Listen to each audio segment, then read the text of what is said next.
வணக்கம் நண்பர்களே, welcome to சிகரம் செகண்ட்ஸ். ஃப்ரெண்ட்ஸ், இன்றைக்கான வீடியோவில் நம்ம பார்த்துருக்கிற வண்டி பார்த்தீங்கன்னா 20 ஃபீட் வண்டி பார்த்துட்டு இருக்கிறேங்க. ஈச்சரில் 21/10/2021 மாடல் வண்டிங்க.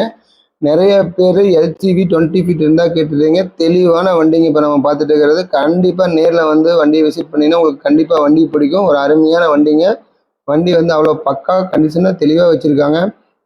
வண்டியோடைய இன்டீரியர் எக்ஸ்டீரியர்லேருந்து டயர் கண்டிஷன் எல்லாமே தெளிவாக இருக்குது. ஒரு அருமையான வண்டின்னு சொல்லலாம். வண்டியோட இன்டீரியர் எக்ஸ்டீரியர் எல்லாமே உங்களுக்கு வந்து நான் தெளிவாக கவர் பண்ணியிருக்கேன். அதை நீங்கள் ஒவ்வொன்றா பேக் டு பேக் பார்த்துட்டே வரலாம். வண்டியோட மாடல் பார்த்தீங்கன்னா 2021 மாடலுங்க. எஃப்சி இன்சூரன்ஸ் ரெண்டுமே லைவில் தான் இருக்குது. உங்களுக்கு ஒரு அருமையான வண்டின்னு சொல்லலாம். உங்களுக்கு கண்டிப்பாக இந்த வண்டிக்கு ஃபைனான்ஸ் வசதியிலேருந்து எல்லாமே பண்ணி கொடுத்துட்ருக்காங்க. வண்டியோடைய தொட்டி கண்டிஷன் எல்லாம் பாருங்கள் எப்படி தெளிவாக இருக்குது அப்படின்ட்டு. இந்த வண்டியோட டீட்டெயில்ஸ் எல்லாம் நீங்கள் மேலும் தெரிஞ்சுக்கணும் அப்படின்னா ஸ்க்ரீனில் தெரிகிற நம்பருக்கு கான்டாக்ட் பண்ணி நீங்கள் வண்டியோட டீட்டெயில்ஸ் எல்லாம் நீங்கள் மேலும் கேட்டு தெரிஞ்சுக்கலாம். மறக்காமல் நம்ம சேனலை சப்ஸ்கிரைப் பண்ணிடுங்க. இதே மாதிரி ஒரு அருமையான வீடியோவில் உங்களை திரும்ப சந்திக்கிறேன். அதுவரை உங்களிடமிருந்து விடைபெறுவது உங்கள் சுரேந்தர். நன்றி, வணக்கம்.